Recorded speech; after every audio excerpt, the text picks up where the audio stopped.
Hi, thank you so much for joining the Falling for Learning podcast. We have this podcast to help parents and caregivers with having the resources, strategies, and tools needed to make sure that their children are on track for learning and to stay on track for success. Students sometimes have violent tendencies. They have trauma that they are reenacting. They're having so many emotions they don't know how to deal with. And what do we do about it? A lot of times, schools don't know what to do about it, and parents don't know what to do about it. Luckily, today we have an expert that has a strategy and a team of people to help support students who have trauma and how to deal with the violence that sometimes they are enacting, and help them even find another placement when needed. Stay tuned. Hi, thank you so much for joining the Falling for Learning podcast. I am T.D Flenaugh. We have this podcast to help parents and caregivers with having the resources, strategies, and tools needed to make sure that their children are on track for learning and to stay on track for success. Welcome so much, Dr. B. Also know, your full name, Dr. Billadu. We're so glad to have you. Um, and I just want to just take a moment and talk about like how are you enjoying the summer and what have you been up to so far? Oh, thank you so much for having me. I'm a fan of the show. I'm so glad to be here. I really appreciate it. This summer has been great. I've had the opportunity to travel quite a bit at the beginning of this summer. Did 4 or 5 of the different national parks and was also able to do some work with my book that just came out and deliver those to some libraries and community centers as well as some school districts, which was just such a fun experience. But we made it all the way out to the West Coast and then back to the East Coast, which was super fun. Amazing. Okay. That sounds so good. I did just get a vacation and we went to a cruise and I have like a little bit of suntan or sun lines or whatever, but anyway. You go, girl. It's always good when you come back and you've got the proof to say I was outside. Yes. So glad to have you on the show and to hear about your expertise. You are, a your team of people are dealing with an issue that a lot of parents and teachers, a lot of people deal with, but we may not hear that much about it. We may just want to keep it to ourselves inside of our family that our kid is having trauma and is, displaying violent behavior and needs to relocate or needs special support and attention. Um, but instead of hiding this, we want to talk about it, and so that if this is something that comes up for you in your school, with your family, with your child, that you have a way to talk, some resources, some a path forward, and choices, you know. Absolutely. And in most cases, I would say these students, they feel unsafe. They either feel unsafe, they feel dysregulated. In almost all cases, that is the case. And it comes out in a way that presents as very, very maladaptive, unfortunately. And that really makes everybody else around them, whether it's educators or parents or caregivers, that makes everyone else feel unsafe because of the behavior that they're demonstrating. So there's some really simple techniques to make someone else in your presence feel safe. And there's some really simple ways to really kind of get them to a better point so that they're more functional. And real, there's some actual reasons why this is happening in the brain and why these things keep happening and keep Mm, patternizing. okay. So, I know you're going to share those resources and even your book with us. Can you tell us like a little bit about your background? This is the Falling for Learning podcast, and we always like to, Absolutely. yeah, we always like to talk to our guests about what made them fall in love with learning or what made them find their purpose. So my mother was a teacher for many years and became a principal. And prior to that, she was a deaf interpreter. and she would often bring students to stay with us for weekends and things like that. And because of that, I was able to learn sign and all of that. And when I finished my bachelor's degree, I actually passed the praxis, and I taught science in biology in Guam for a period of time, which I loved. And I still keep in touch with many of my students. And this was over 30 years ago at this point. Wow. Yeah, it's amazing to see, like, they have families and they're doing all these things. It's just great. And I loved teaching there. I moved back to the States. I taught sixth grade for a while here. And I was just really drawn to the students that were really struggling, the students that were getting suspended, that were having a lot of challenges. And because of that, I decided that I was going to specialize more in that field. And I really couldn't do both at the same time.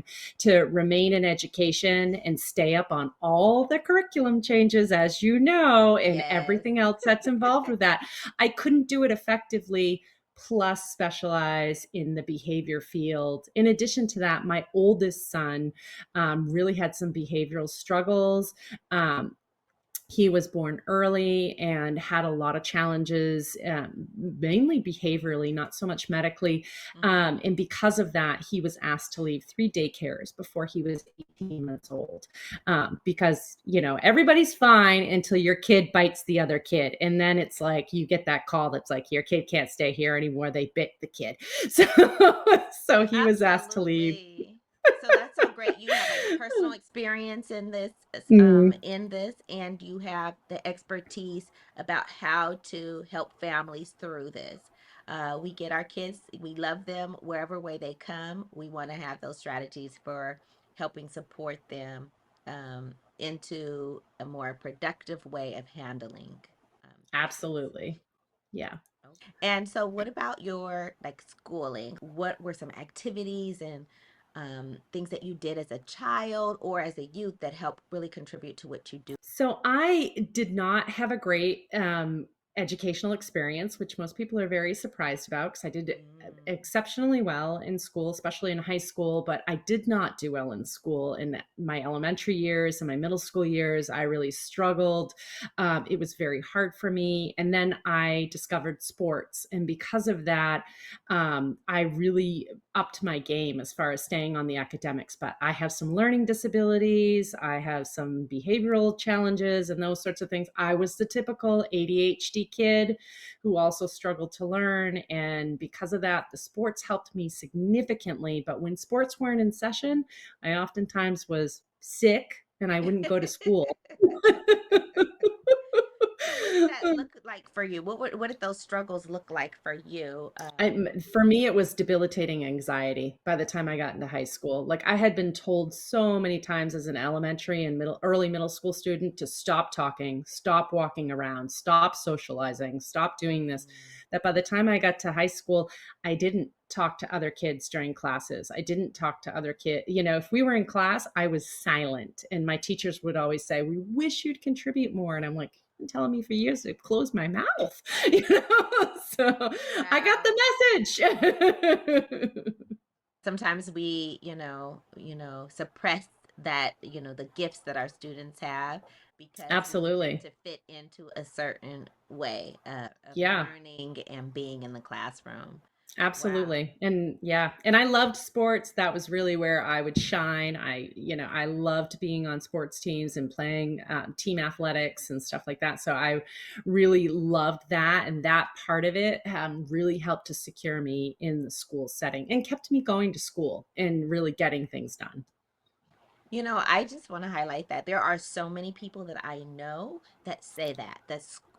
And people who are very nerdy like myself or throughout their education may, sometimes we will minimize, and even I've seen school leaders minimalize sports, right? But my husband even says the same thing, like sports kept him in school, and I met so Yeah. many other people that say that. So I understand if you're a leader or even a parent out there that sports isn't a big deal to you, but you really need to support your kids in it because it is oftentimes, right, the bridge that makes things doable for them. It keeps them Yeah. motivated going to school, and maybe you want them to have some other motivation. That's fine. They'll maybe get it later, but you have to have what what you have at the time, which is the sports is right now for me as a 10-year-old or 11-year-old and um 15-year-old, but and that's what we have to make. We can't minimalize it. We can't. Those extracurriculars are huge. I can't remember what the percentage is, but it is such a factor of later life satisfaction of whether or not kids have been involved in those extracurriculars, whether they're sports or a Lego club or the library program or whatever it may be, or drama. It doesn't matter what it is, but those extracurriculars are so important for learning social skills and connecting and really allowing kids to shine in their own light, because school, they don't always have the opportunity to show their best selves at school. Yeah, they really don't, and that is so important. I just want to highlight that because I have um definitely minimalized it in my own way, as like a kid looking at other kids, and then also I've also seen school leaders do it, and maybe not make that announcement like when the whatever team won or whatever thing, and it may not be a big sport at that school, but it just makes a difference. So They need it. Yeah, they they need all it. need that pat on the back. The teachers do too when they're involved in activities, especially school-based Yes, activities. Give them yes, that pat on the back. They need yes, it. it's Parents extra. also. Yeah, absolutely. Okay. So, and so currently you are, tell us the name of your company My and company is Core Methods. Online, we run under the name of the Behavior Bootcamp.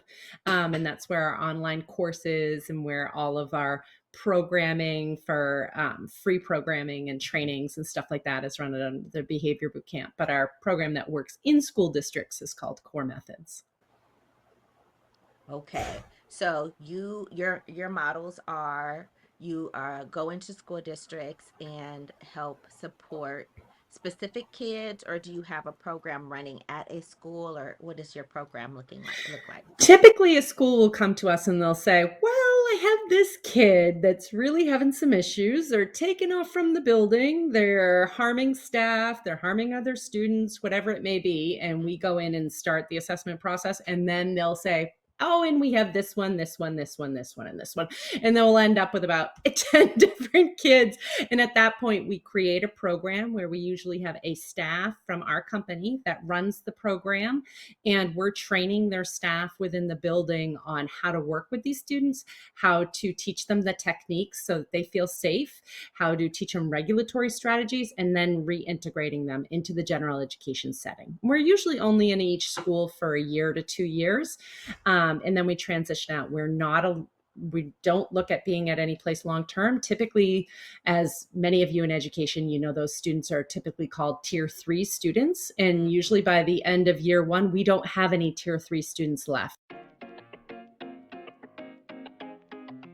The Rewrite Method and the Rewrite Method Workbook are your go-to resource for helping kids to learn to fall in love with writing. It has the tips, tools, resources, strategies, and skill-building activities to help kids fall out of writing hate and into loving to write. Get your book set today.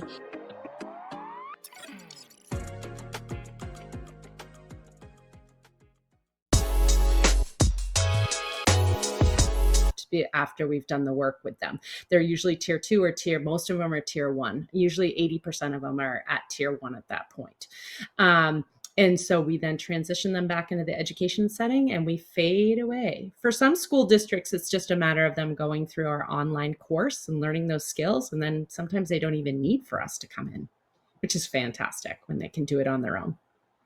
That's really good. I mean, that's good to hear. I feel like sometimes parents feel like this is a life sentence. Like I'm always going to have these challenges, and my kid's always going to have this challenge. I'm not going to be able to solve it. And so hearing that you're able within a year or so able to integrate them into the school setting in a way that's productive, and they don't need you as a crutch or whatever way people might look at it. um, for the rest of their lives is really good to hear. Yeah. Yeah, and honestly, at this point, we look at primarily most kids, it's 3 months. Usually within 3 months, they're integrating back in. We usually stay within the school for a year to 2 years just because they have other kids that are coming up that need the support and everything. But our skills have gotten to the point where we can do it very, very quickly. And we teach the kids those skills to teach their parents those skills or their Mhm. caregivers those skills, and also teach the educators those same skills, because much of the time I'm going in to work with the teachers and that sort of thing, and they're like, I'm just tired. I'm tired and I'm stressed. And I get it. It's just been hard. That one kid has probably taken up 90% of their time and energy. That's insane. It's Yeah. really tough for them. And the parents too. They're just wiped by the time we meet them typically. Yeah, I mean that is so great that you are able to offer this service. So give us the website again. Thebehaviorbootcamp.com. Okay, good. And it definitely will be in our show notes. And also, you have a book that you have to help give strategies or some an in-depth look at what you do. Can you tell us I about do, that? yes, I do have a book, and I wrote the book to be a companion to the online course, or to be just another access point for people who couldn't access the course for whatever reason may be, that they could definitely take a peek at the book and utilize that. And each section is standalone. So if you're working with a student that's showing aggressive behavior, you look up the few pages on aggressive behavior, and in that, it will show you what to do, what strategies to implement for those behaviors, and why the student could potentially be engaging in those behaviors, which is often very helpful.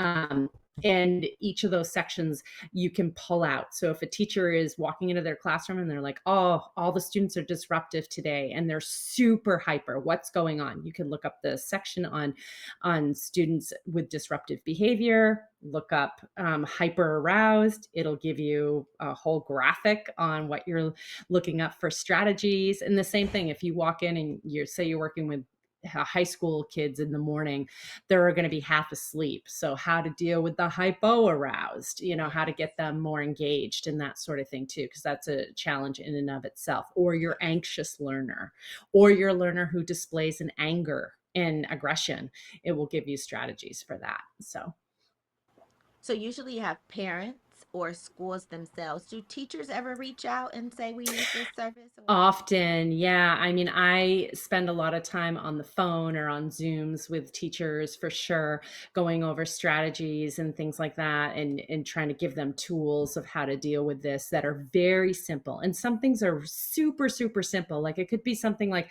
if you've got a kid who's really anxious and overwhelmed, walk by them and drop a few things on the floor. When they bend over to pick it up, squat down and talk to them for a second, that pressure on the stomach will actually push the serotonin out into the bloodstream and Mm. help to regulate them. So you might get 5 minutes of work out of them, and they're not going to be conflictual for a couple of minutes. So it's super, super simple strategies that aren't, please sit down and do your work, or stop that, or something like that, because usually those techniques for students that we're dealing with nowadays, those techniques actually escalate them more. So it's Yeah. techniques that are going to help to regulate very, very quickly. Things like, when you're teaching, make sure students can see your fingers, make sure they can see your thumbs, and that the thumbs are raised, because that conveys confidence. So they'll feel safer in your presence. Really simple body language sorts of things that they can implement while they're teaching. So they're not taking on another thing. They're just simply altering a little bit of what they do to make it work better for their classroom, to keep their class engaged. Yeah, this is great. Like, so one thing that you said is like these particular methods don't work anymore. I think that's something, as I've been in education since 2000, and if those of you who watch the podcast know, I was teaching kids my age and a little bit older or younger, as I grew up teaching kids how to read and stuff like that. Um, but over the years we have seen some strategies that do not work, and if you insist on doing those things, you're really gonna feel disconnected from teaching and all of that. Can you highlight some of those practices that you see people still using? Like they're really, well seasoned educators or whatever, Yeah. but things don't work anymore and they really need They to do don't. that. Yeah. The repeating of expectations, that's a big one that I see often, and that doesn't work. And oftentimes the reason why is because it undermines your authority. The more times you're repeating what needs to be done, the individual knows what you requested. Make the request and let it lie. If you have someone who has some issues with shifting, they usually present as oppositional defiance. It's actually an area of the brain that has an issue with shifting called the anterior cingulate gyrus. And they need the request made, the expectation made, and then they need a few seconds for that request to settle into the subconscious so that they can process the request. So giving them 30 seconds or provide a distraction will allow them to move forward. But don't repeat your expectation unless your learner just wasn't paying attention or your child wasn't paying attention. That's different. So repeating the expectations is one. Compliance-based models, those don't typically work very well anymore. And the reason why is kids know they're really smart. They know that if you say, oh, you wait till the other parent gets home, or I'm gonna call the principal or whatever, they're like, oh, you don't have the power? Okay, so somebody else does. So I'll just wait till you get to that point to So do the it, so that's the sort of compliance. thing. Sorry. So that's the compliance based model where I am Yeah. saying I'm calling the dean or I'm going to call your father or wait till your Or father. you're going to get in trouble for this. You're going to get suspended. They're Ex- usually like, good, thank goodness. I wanted to be suspended. That was my goal today. I've got it. All right. I don't have to go So, to school. Wonderful. yep. So those sorts of things don't very, very rarely work. Why? Because kids' fears are in a different place at this point. Their fear, what is someone saying about me on social media? How am I going to interact with this other kid that doesn't seem to like me? Where am I going to be on the sports team that I want to be a part of? And those sorts of things. They're not fearful per se of authority figure. There is a very small group of kids that still are, but that's not the norm. Whereas we saw the opposite 10 years ago. Wow, I'm so glad you said that. Yes, that it's not fearful for them. And that is No, something, it just and I've moved around to different positions and different things like that. So I know that I've had to adjust. I think if you some educators or that are in the same place, in the same like grade level or something like that for a long time, they don't notice the changes happening and they're just like, wow, this group of kids is really, it's tough. Yep. yeah. That's exactly, Or they're, exactly. they're Yeah, questioning themselves, but it's like we really have to change because our kids are different. they Society are. is different. And like you said, the social media wasn't a thing like It wasn't. 15 And years ago or whatever. all Yeah. kids are on it. I'm telling you, like I had to stop at basketball, not basketball, soccer camp today because my daughter, of course, forgot something. And so I brought it down and there's some kid's phone sitting beside her bag and there's like 4 or 5 Snapchats on it open. And the picture of this boy that had the phone, he looks like he's about 9 years old and he's got a phone. And I'm like, what's he Yeah. doing? What are you doing on Snapchat at soccer camp, buddy? Come on, put the phone down, get out there on the field. So it's just a different world, right? The priorities It are really different, is. the fear is Yeah, different.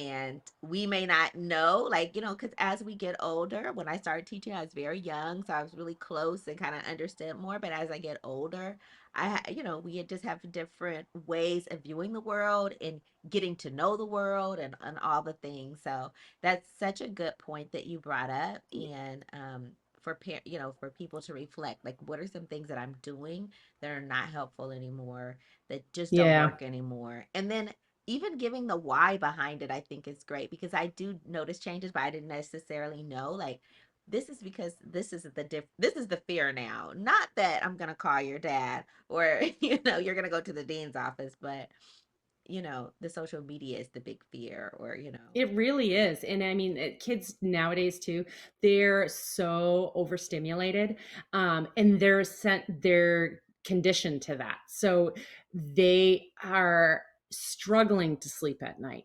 They are Yes. struggling to get enough hydration into them because of the liquids that are presented to them nowadays. I mean, I will say probably 98% of the students that I work with are dehydrated. And oftentimes, just having them hydrate, a lot of their challenging behaviors go away, which is remarkable. But it's like between that and sleep, so many of them report to me, I don't sleep at night, I wake up this Yes. many times, I'm like calculating the number of hours that they get, and I'm like, oh my gosh, this kid's only sleeping like 8 hours a night. That is not healthy. And Or less, yeah, right? Because yeah, a lot, especially high school kids. Like high school kids, it's like 6 to 7 hours max.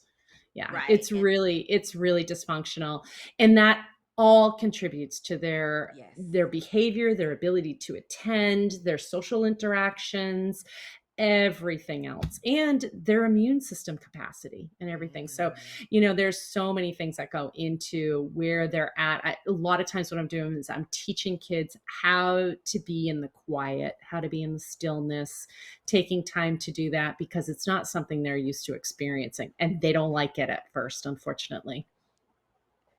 So we try to make everything fun, but that's one that I usually really have to trick them into. I mean, it's very basic, right? Like water and being in the stillness, but yes, it's so, if you It's think tough. about it, it's not something that's normal. It's not something, yeah, for them, right?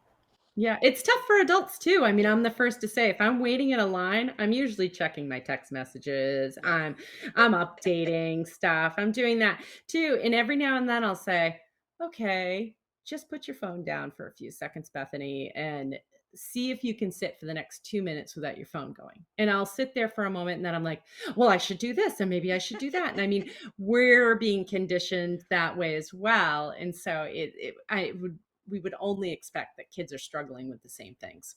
Absolutely. I mean, yes, a lot of times, you know, like I said, there are some differences as we get older between our kids and ourselves, but also there are some commonalities, right? We can think like the phone has now infiltrated our life, right? And we have to think about what challenges we have with it. And we know that the kids aren't going to be any better than we are at resisting that phone, the pull of the algorithm, whatever it is. Yeah. That has really hooked us into um, our devices, whatever that is, right? It's Everyone's a little different about what it is, but we are all hooked in some way, you know? Yes, that dopamine hit is huge. And I will say for you, for parents and for educators, if you are really trying to teach your child or your student something and you're struggling with like getting their attention and that sort of thing, the easiest way to do this, the recipe for this is really you need to elicit appreciation from them, productivity, and connection.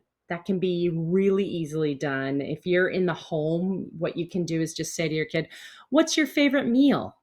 Oh, can you put this on the table?" You've connected, you've got them to appreciate something, and they've done something productive. If you're in the school, you can say to your students when you're doing roll call, what is what is your favorite animal? What's your favorite pet or something like that? That's great. Pass this paper to your neighbor or get out your pens or whatever it may be. That will release oxytocin, serotonin, and dopamine. And as many of us know, that's what primes the prefrontal cortex for learning. So if you really need to get them activated in that prefrontal cortex and you're struggling with getting them to be in that place, that's a simple way to do it.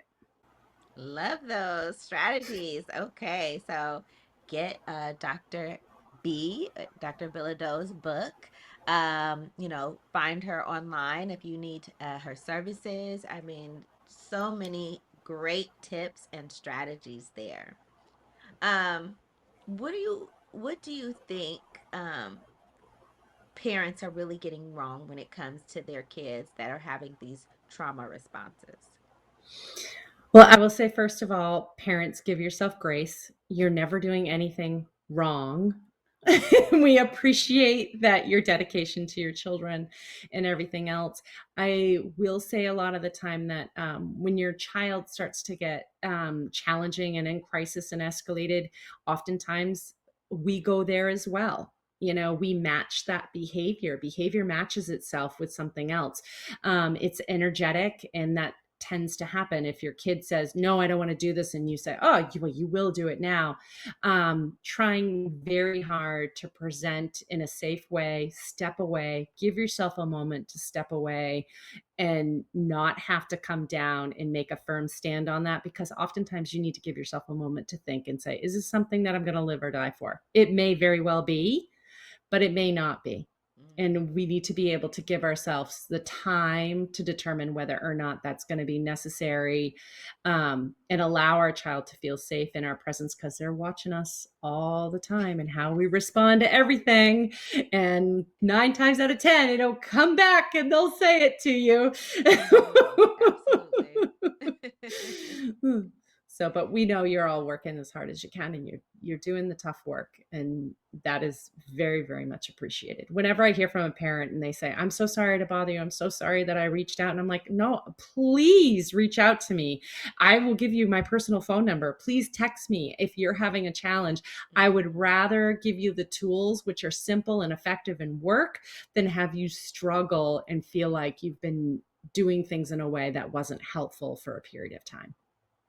Yeah.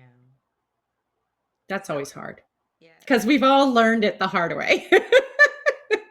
Yeah. This is such important work. I mean, we obviously, we know we have a rash of like violence in schools and school shootings and stuff like Yeah. that. So having a company and providing a service like this where we're able to help redirect the kids. I mean, it's so sad when the kids don't get the support they need, because when we've seen the cases of school violence and shooting and all that, um, they have done research and they could go back and see all of the steps leading up to it, Yep. and it's Yeah. not a surprise, right? Obviously, It's not, hindsight is it's never 2020, a right? surprise. Yeah. Right, Unfortunately. Yeah.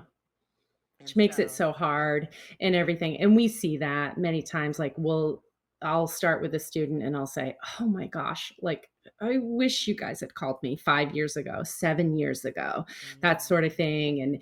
And we're working against time at that point, which is great because we know all those signs and we're able to do all of those things and everything else. But people have been in pain for a long time. Parents have been in pain, the individual has been in pain, educators have been in pain. Anyone who's come into contact has really suffered through this, saying, why can't we figure this out? And it's usually a matter of they just aren't aware of different support tools that are out there that can help. yes. So this is So such an important show. I know it's going to save somebody's life out there, right? Because they're going to get those strategies needed, because the kids are already displaying violence. They're in pain. They're in a trauma response from something that they've dealt with. And that the violence touches all of us, right? Like, it'll be a it does. teacher that might get hurt. It might be a student, they're someone who dies there, because a lot of times they'll hurt the family member, then they'll go to the schools. I mean, Mm-hmm. it's a ripple effect, and we really need to, reach out and get help. Like, don't quietly deal with your kid having all these challenges. Maybe you don't want to tell everyone in the family, that's fine. Right. Go Yeah. out and get support, where someone can help you. Like, there's professionals Right. out there that can help you. It's nothing to feel shame about. Like, kids are kids, and they're able to get support as long as we're going to provide, right? If we provide Right. it, if we ignore it, we just hope it's going to get better. Um, And it's if it's not helping, go to someone else and go to someone else and absolutely. go to someone else, because it's necessary to do that, because sometimes what the person's trying to do isn't the right approach to what's going on. My husband always says, I hate going to grocery stores with you and places like that, Bethany, because you break up every fight. You're constantly like going over to people at work and being like, this is going to happen, so on and so forth. He's like, you never get the shopping done. You're just doing all these other things when you're there. And I'm like, I can't help I mean, it. I mean, you know, people always are like, oh, I can't believe this happened, you know, in the after, like we're trying to point you in a direction where you could go, where you could get support, right? It's not going to get better just because you're wishing it better. And I just love that you said, go to someone else. Like, oh, I tried counseling. Like, Yeah. okay, well then go to another counselor. Like that Go to wasn't the another right one. one. Yep. That's Find, exactly. go to Yeah. another Keep, company. yep. Like, don't Yeah. give up. It's not Be going to be. relentless. Yes, right? Yes, yes, yes, yes, yes. Get You're support. I worth mean, it. Our children are worth it. Nobody should have to be suffering. So really keep knocking on those doors until you find something that's going to work, because oftentimes it is different methods, and people will say, what do you do for this child or whatever? Well, I can tell you what to do for different instances, but every program I work with the student is custom made for the student. yes, So based on absolutely. what they need. So, and for the family as well, and for the teachers and that interact with that student too. It depends on the group that's there. So, and if it doesn't work, just keep, go knock on someone else's door, because, you guys are worth it and your youth are worth it. Absolutely. Thank you so much, Dr. Biladu. Get her book, go to her website. Don't suffer in silence. Don't let your kids suffer in silence. Let's, come up with a solution, right? And keep going. Absolutely. Keep Yeah. working at it. Okay. Um, we love that you've joined us again on the Falling for Learning podcast. Please do something today that's going to give your child the competitive advantage. Thank you. Thanks again for supporting the Falling for Learning podcast. New episodes go live every Saturday at 5 p.m. You can watch us on youtube.com at Falling for Learning, or listen on all major podcast platforms such as Apple, Google, Audible, Spotify, and much more. For more resources, visit fallinginlovewithlearning.com. We really appreciate you. Have a wonderful week.